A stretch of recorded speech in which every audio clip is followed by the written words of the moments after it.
Welcome to another edition of Breaking News brought to you by Source Selection Soundbites. Today we will discuss the case of Spaltudak Corp., or SC, decided by the GAO. In this case, the Defense Threat Reduction Agency, or DTRA, issued a broad agency announcement, or BAA, for proposals to span a wide spectrum of possible technical and business solutions in response to the specific technology topics that were listed in the BAA. The BAA announced that proposals would be evaluated under the following evaluation criteria: scientific and technical merit, relevance to program goals, offerer capabilities, and cost realism and reasonableness.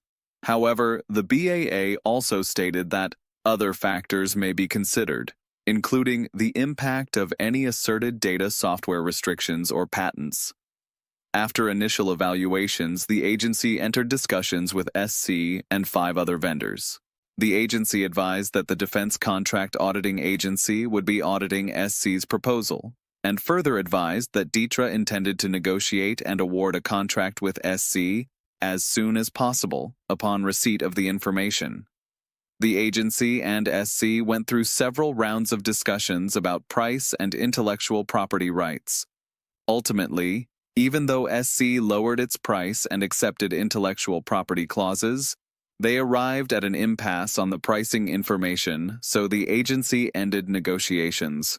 The agency declined to reopen discussions with SC to complete the transaction, so SC protested the agency's decision.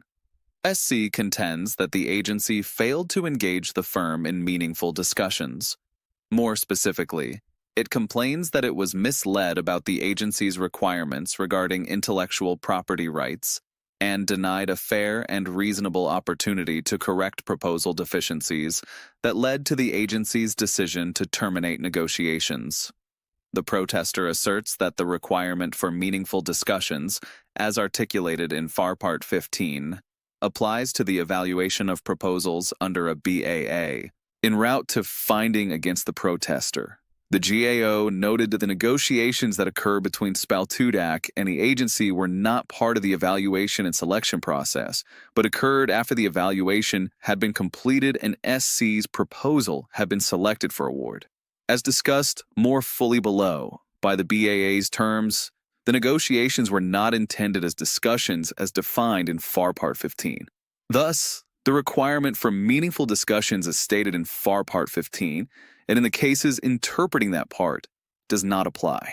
Moreover, GAO said the agency has no obligation to follow the specific requirements for discussions set forth in FAR Part 15, but agencies may not conduct themselves in an arbitrary manner, and they must negotiate in good faith and in a manner consistent with the BAA. Because of this nuance and other issues, the protest was denied. Now let's address a few of the lessons learned from this protest. They include: 1. BAAs are able to choose the most interesting proposals before entering negotiations. 2. SBIR procurements are BAA-like and are referred to as such by the GAO, so the rules are similar. And 3. SBIR procurements are not subject to the dictates of FAR 15, but the agency must negotiate in good faith and a manner consistent with the solicitation. In this episode of Source Selection Soundbites, we discussed the SC case and the nuances of negotiations in BAA and the SBIR and STTR environments. This concludes today's Source Selection Soundbite. If this video was helpful, hit the like and subscribe button to ensure you don't miss any new material. If you want more details on the subject, they are available on the Source Selection Answer app. It contains lectures, quizzes, court cases, sample documents, and more material that allows practitioners to quickly obtain actionable knowledge. Thanks for watching. See you next time.